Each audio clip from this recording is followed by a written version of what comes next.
Hello po! Charot. So today ay share ko sa inyo yung recipe ng spice mayonnaise ko, homemade.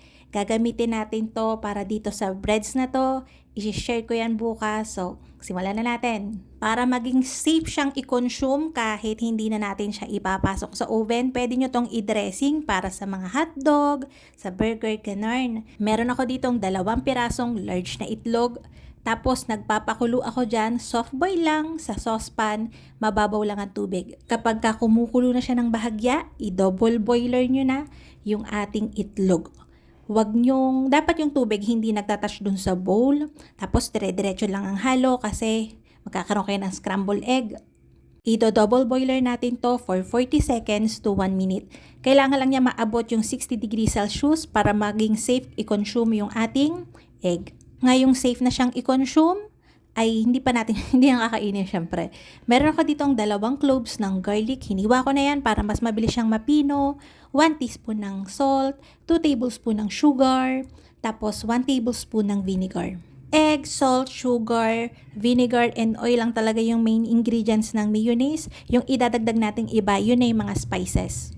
Naglagay ako dyan ng 1 teaspoon ng onion powder, 1 teaspoon ng white pepper powder, 1 teaspoon din ng Worcestershire sauce, tapos 2 teaspoon ng mustard. Pwede nyo bagu-baguhin o magdagdag pa ng ibang ingredients, magdagdag kayo ng sriracha, depende na sa inyo. So gagamit ako dito ng immersion blender para madali. Pwede ang blender o kaya food processor. Hindi siya kakayanin ng hand mixer. First, i-blend muna natin yung mixture natin na nasa 1 minute. Para lang mapino kasi meron din tayo dyang whole garlic na nilagay, di ba? Kapag okay na, maglalagay tayo dyan ng 500 ml ng oil. Any oil magkakaigi dito, kahit palm oil, coconut oil, canola oil. Ito yung ginagamit ko para medyo healthy. Usually, ang oil, di ba, hindi naman siya nag-combine o nagse-separate siya over time kapag kinumbine mo sa ibang liquid. Ang nagiging emulsifier dito ay yung mismong vinegar na nilagay natin.